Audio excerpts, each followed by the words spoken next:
Saint-Thomas-de-la-Pointe-à-la-Caille, un village éphémère. Pendant plus d'un siècle, les autorités avaient concédé des seigneuries en bordure du fleuve.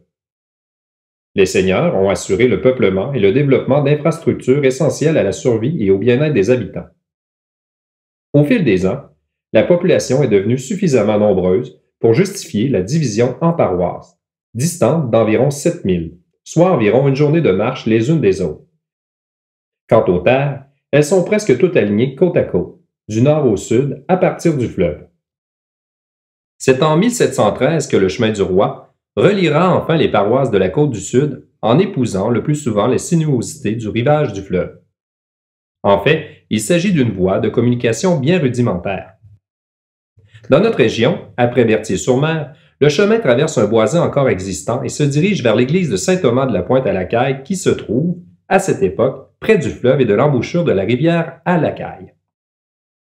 On entre alors dans la seigneurie de la Rivière-du-Sud, concédée en 1646 au gouverneur de la Nouvelle-France, Charles Huot de Montmagny.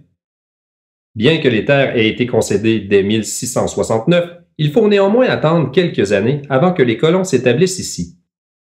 Parmi les premières censives octroyées par Louis Couillard de l'Espinay et Noël Morin, notons celles des Laurendeau, Morin, Isabelle, Posé, Blanchet, Fournier et Proux. Celles ayant appartenu à Jean Proux, puis à Guillaume Fournier, en bordure de la rivière à la Caille, revêtent une grande importance patrimoniale pour les Magny-Montois. C'est sur ce site qu'a été érigé le premier noyau villageois et site institutionnel de la seigneurie, désigné sous le vocable de Saint-Thomas-de-la-Pointe-à-la-Caille. À compter de 1686, s'y trouve une chapelle, la plus vieille de la région. Au tournant du 18e siècle, une trentaine de censitaires occupent le territoire du village naissant. En 1711, la paroisse de Saint-Thomas-de-la-Pointe-à-la-Caille est érigée canoniquement et 3 ans plus tard, il y a un curé résident. En 1719, une nouvelle église de pierre remplace celle en bois, s'ajoutant au presbytère et au cimetière, consolidant ainsi le noyau institutionnel du village. Le pionnier s'installe d'abord aux alentours du centre du village. Les terres qu'il défriche sont très riches et fertiles.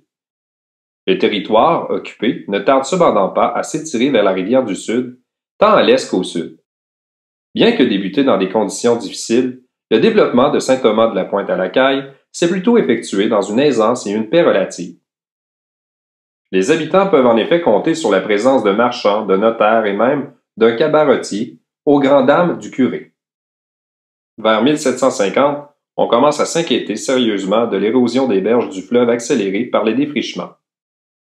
Des discussions sont alors entreprises pour déménager le noyau villageois plus à l'est, là où il se trouve encore aujourd'hui. Puis, en 1759, c'est la conquête anglaise. Le 9 septembre, les troupes britanniques débarquent dans le secteur de l'embouchure de la rivière du Sud.